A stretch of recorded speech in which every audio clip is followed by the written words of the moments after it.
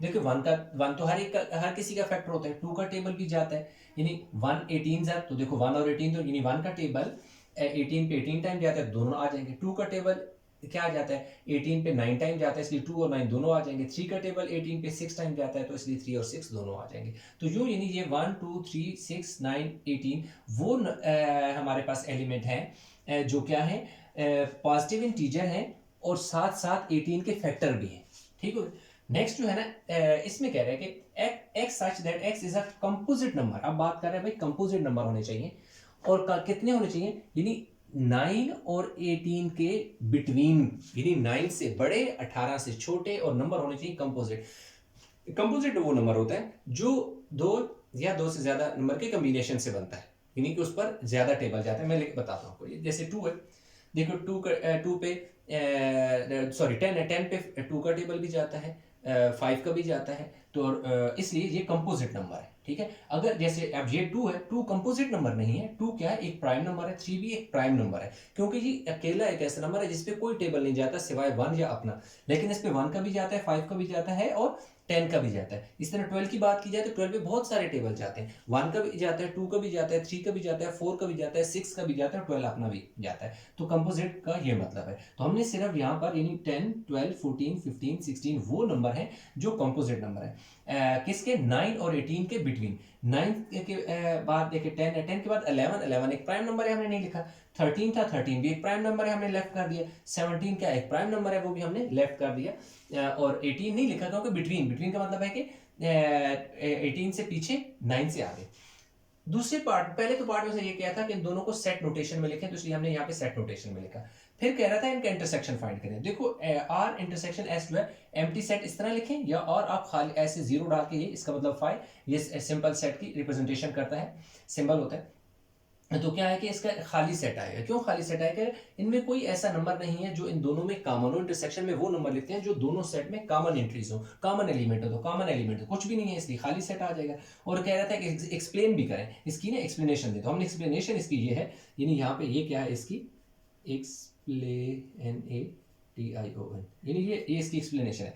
Are and S do not share any common element, कि भाई जो इंटरसेक्शन है वो खाली सेट इसलिए है क्योंकि कोई भी ये शेयर नहीं करते कॉमन एलिमेंट। फिर उसने कहा था वेन डायग्राम बनाए। देखो यार वेन डायग्राम दोनों सेपरेट बनेगी, डिसजॉइंट बनेगा, मतलब आपस में ज्वाइंट नहीं करेगी, क्योंकि ऑलरेडी एंट्रीज क्या है डिफरेंट है, इसलिए एक ये वाला और ये वाला दोनों बीच में स्पेस लगाकर ये बना दो, तो आपका जो है वेन डायग्राम भी बन जाएगी। तो जो हमारे पास क्वेश्चन 13 कंप्लीट हो गया, ये उतार लें ताकि हम 14 की तरफ मूव करें। अच्छा क्वेश्चन स्टूडेंट, क्वेश्चन 14 एंड 15 दोनों आसान से हमने लिख दिए हैं, जल्दी से मैं आपको एक्सप्लेन कर देता हूँ। अब वो कह रहे हैं कि x such that x is a multiple of 4 such that x is greater than 0 and less than 16। कह रहे हैं कि आपने जो t है उसमें वो नंबर लिखने हैं जो क्या हो 0 से क्या हो बड़े हो और 16 से छोटे हो, और दूसरी बात है कि मल्टीपल ऑफ 4 भी होने चाहिए, यानी 4 का टेबल जिन पे जाए। तो यार 4 1 4 4 2 8 4 3 12, यानी 4 का टेबल लिखना है, लेकिन 16 तक नहीं जाना, 16 से पीछे रहना है। तो 4 के टेबल में 16 से पिछला नंबर 12 है, तो बस हमने इसका सेट में लिख दिया। उसने क्या कहा था कि इनको सेट नोटेशन में भी लिखना है, तो इसलिए टी का जो सेट नोटेशन है वही आ जाएगी। अब यू है, अब यू में कह रहा है कि x such that x is a positive integer and a perfect square and a factor of 24। अब वो कह रहे हैं कि भाई u में वो वाले नंबर लिखने हैं जो क्या हो पॉजिटिव इंटीजर हो और 24 का फैक्टर हो, यानी 24 पे उनका टेबल है। देखो 1 का टेबल 24 पे 24 टाइम जाता है, इसलिए 1 और 24 दोनों आ जाएंगे। 2 का टेबल 24 पे 12 टाइम जाता है, इसलिए 2 और 12 दोनों आ जाएंगे। 3 का टेबल 24 पे 8 टाइम जाता है, इसलिए 3 और 8 दोनों आ जाएंगे। 4 का टेबल 24 पे 6 टाइम जाता है, तो 4 और 6 आए, यानी यूं देखो होते होते दरमियान में आकर हो गए। तो ये सारे वो नंबर हैं जिनका टेबल 24 पे जाता है, इसके अलावा और कोई नंबर नहीं है। तो पहला पार्ट हो गया। दूसरे पार्ट में क्या था, वेन डायग्राम बनाए। तो वेन डायग्राम में हमने देखो वेन डायग्राम इसकी ये बनेगी कि आपका जो यू सेट है वो आपका बाहर आएगा और टी उसके अंदर आएगा। क्यों कि जो टी के एंट्रीज हैं 1 2 3, ये तीनों नंबर देखो 4 भी है 8 भी है 12 भी है। जैसा कि पहला हमने क्वेश्चन किया था, इससे पहले भी इसी टाइप का क्वेश्चन किया था कि जो टी है वो यू का सब सेट है, मतलब कुछ ऐसे नंबर लेकर एक नया सेट जनरेट किया गया, दैट इज टी। यू एक बड़ा सेट है, उसमें से 3 नंबर लेगा, टी बना देगा, आप ऐसे भी समझ सकते हो। जो टी है वो यू का सब सेट है लेकिन इक्वल नहीं है, ठीक है।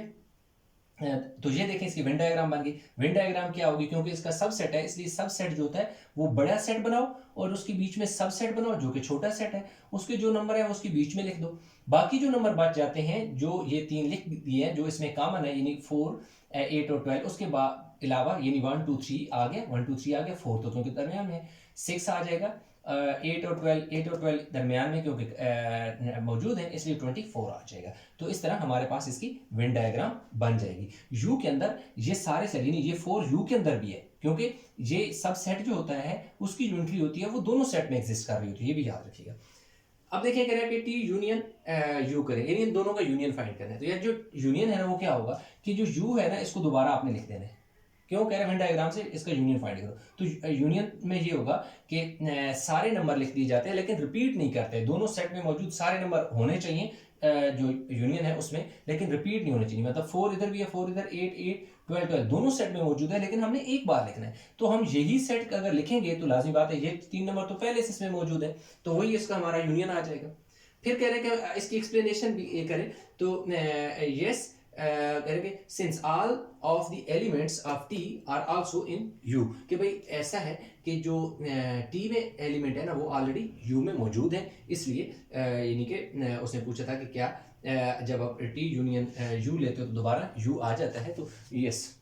अच्छा 15 में कह रहा है कि x such that x is a positive integer, कि भाई पॉजिटिव इंटीजर होना चाहिए और फैक्टर ऑफ 25 होना चाहिए।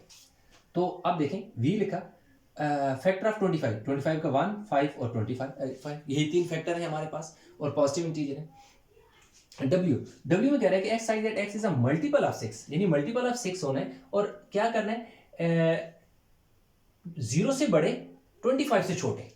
भाई आपने 6 का टेबल पढ़ना है, 20 जो है ना नहीं हाँ ठीक है 6 का टेबल पढ़ना है और 25 से पीछे भी है। 6 1 6 6 2 12 6 3 18, so 6 4 24, 6 5 30, क्योंकि 30 जो है वो बड़ा हो जाएगा 25 से, इसलिए ये इसका सेट आ जाएगा इसका W का। अब उसने दूसरे में कहा था कि इनकी वेन डायग्राम बनाओ, तो भाई वेन डायग्राम इन दोनों की ऐसी सेपरेट अलग अलग डिसजॉइंट में बनेगी वेन डायग्राम। क्यों दोनों की अलग डायग्राम वेन डायग्राम डिसजॉइंट में बनेगी, क्योंकि इनका कोई ऐसा एलिमेंट कोई ऐसी एंट्री नहीं है जो एक दूसरे के साथ मैच कर जाए, ना तो ये ओवरलैप करेंगे ना इस शक्ल में बनेगी। क्यों अलग में डिसजॉइंट में बनेंगे, अलग अलग बनेंगे, क्यों इनकी कोई एंट्री एक जैसी नहीं है। जब इसके एलिमेंट और इसके एलिमेंट दोनों डिफरेंट हो तो फिर इस शेप में बनते हैं, सेट एक दूसरे से थोड़े दूर करके बनाए जाते हैं। कह रहा है कि इनका यूनियन फाइंड करो, तो भाई यूनियन में क्या फाइंड ये करना है, कह रहा है वेन डायग्राम से यूनियन फाइंड करो। तो इस वाले भी लिख लो और इस वाले जोड़ के सारे नंबर लिख लो, यानी इनके और इनके सारी जो एंट्रीज हैं 1 2 3 4 5 6 7 1 2 3 4 5 6 7 सारे के सारे आ जाएंगे। क्यों कि इसकी और एंट्रीज हैं इसकी और एंट्रीज हैं, इसलिए इन नंबर को ज्वाइन करके लिख दो और ऑर्डर में अल्फाबेटिक मतलब एक सीक्वेंशियल फॉर्म होनी चाहिए, सीक्वेंस में यानी कि नंबर प्रॉपर सीक्वेंस में होना चाहिए। तो ये 15 तक हो गए, वीडियो को पास करके उतारें ताकि नेक्स्ट इसका क्वेश्चन भी कर लें। अच्छा तो स्टूडेंट क्वेश्चन नंबर जो है हमारे पास 16 है। अब क्वेश्चन नंबर 16 में कह रहा है कि यूनिवर्सल सेट कह रहा है कि x such that x is a positive integer, कि x such that x is a positive integer, कि भाई पॉजिटिव इंटीजर है इस तरह कि x is greater than 3 less than equal to 18, कि भाई यूनिवर्सल सेट में आपने वो नंबर लिखने हैं, एक तो पॉजिटिव इंटीजर होने चाहिए। पॉजिटिव इंटीजर मतलब सारे नंबर जो भी होते हैं प्लस वाले वो पॉजिटिव इंटीजर होंगे, 1 2 3 आगे 100। अब कह रहे हैं आपको 3 से बड़े लिखने और 18 से 18 तक including less than equal to 18, मतलब 18 इनके शामिल होगा। अब देख सकते हैं यूनिवर्सल सेट है, 3 के बाद का जो इंटीजर होता है वो 4 होता है, यानी 4 5 6 7 8 9 10 11 12 से लेकर 18 तक सारे नंबर, मतलब 4 से लेकर 18 तक सारे नंबर इसमें आ गए as per the given condition के 3 से बड़े हैं और 18 तक सारे हैं। दूसरा कह रहा है सेट y में x such that x is a multiple of 3, कि भाई आपने मल्टीपल ऑफ 3 लिखने हैं, यानी कि y में देख सकते हैं y में मैंने क्या लिखा 3 का टेबल 3 1 से 3 होता है, लेकिन उसने क्या कहा है कि 3 से बड़ा होना चाहिए। तो इसका मतलब है 3 के टेबल जो पहला नंबर है 3 वो नहीं आएगा, क्योंकि 3 से बड़ा नंबर क्या होता है, तो 3 2 से शुरू करेंगे, 3 2 6 3 3 9 3 4 12 3 5 15 3 6 18 3 9 20 सॉरी 3 6 18 3 7 21 3 7 21 यहाँ पे मैंने क्यों नहीं लिखा,